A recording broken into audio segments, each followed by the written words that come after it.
Halo, assalamualaikum. Kita masuk pada materi komunikasi antar pribadi. Apa sih yang dimaksud komunikasi antar pribadi itu? Komunikasi antar pribadi adalah proses pertukaran informasi. Dalam bentuk apa? Bisa macam-macam.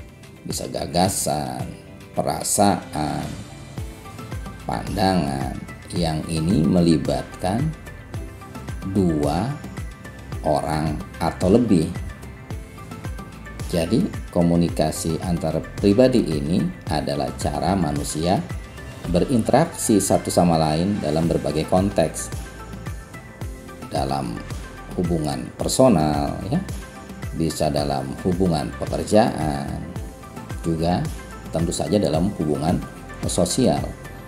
Komunikasi antar pribadi dapat terjadi secara langsung, seperti dalam percakapan tatap muka, ketemu, kita bertemu di kelas, atau melalui media seperti telepon. Kita ngobrol dengan teman kita, itu namanya komunikasi antar pribadi.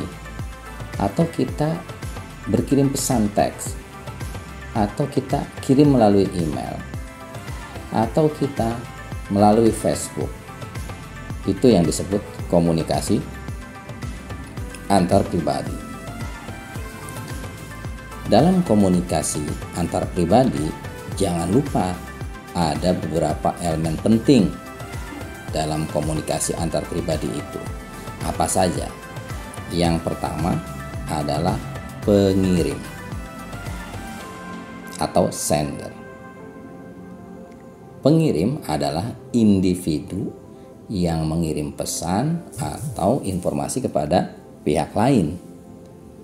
Dengan gampangnya ini adalah yang ngomong, begitu ya, yang bicara. Elemen penting berikutnya adalah pesan.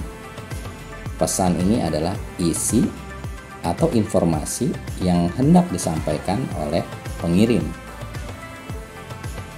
Jadi kalau tadi ada yang ngomong, pesan itu adalah omongannya itu. Apa omongannya itu? Elemen penting yang berikutnya adalah penerima, receiver. Receiver ini adalah individu atau pihak yang menerima pesan dari pengirim. Atau kalau tadi yang ngomong, ada omongan, receiver ini adalah yang ngedengerin. Kemudian elemen lainnya, sudah ada pengirim, ada pesan, ada penerima, ada yang disebut saluran komunikasi. Apa saluran komunikasi ini? Dengan apa media yang digunakan? Maksudnya seperti ini. Ketika kita bicara, ketika kita berkomunikasi, pesan itu disampaikan melalui apa? Apakah melalui lisan, tulisan, atau melalui media elektronik? Nah, ini disebut saluran komunikasi.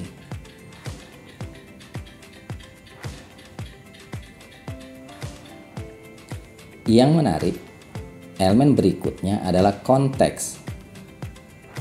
Konteks adalah situasi atau latar belakang di mana komunikasi terjadi.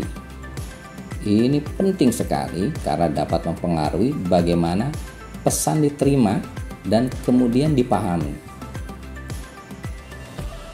Ada yang bilang sering pesan disalahartikan karena konteksnya, karena situasinya yang tidak tepat. Hati-hati. Pesan yang kita sampaikan bisa berubah artinya karena ada kesalahan situasi atau latar belakang ketika pesan itu disampaikan. Elemen berikutnya adalah umpan balik.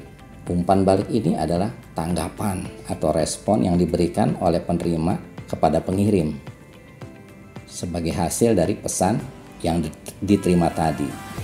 Jadi bagaimana tadi ada yang ngomong, ada omongannya. Nah, ada penerima, pendengar ini kemudian merespon Ini juga penting, seperti apa respon dari pesan yang disampaikan oleh yang ngomong tadi. Elemen berikutnya adalah gangguan, noise. Ini adalah faktor-faktor yang dapat mengganggu atau menghambat komunikasi. Cukup banyak, misalnya ketidakjelasan pesan,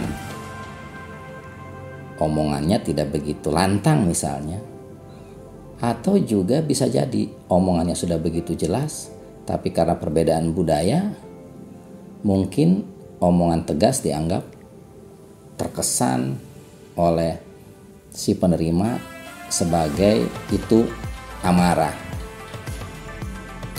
Komunikasi antar pribadi ini sangat penting dalam kehidupan sehari-hari karena memungkinkan orang untuk membangun hubungan, memecahkan masalah, bekerja sama, dan menciptakan pemahaman bersama. Keterampilan komunikasi antar pribadi yang baik seperti mendengarkan, belajar mendengarkan aktif. Jadi tidak selalu harus belajar bicara, kita juga perlu belajar mendengarkan. Kemudian berbicara dengan jelas dan memahami bahasa tubuh. Itu sangat penting untuk menjalin hubungan yang sehat dan efektif dengan orang lain. Demikian, terima kasih.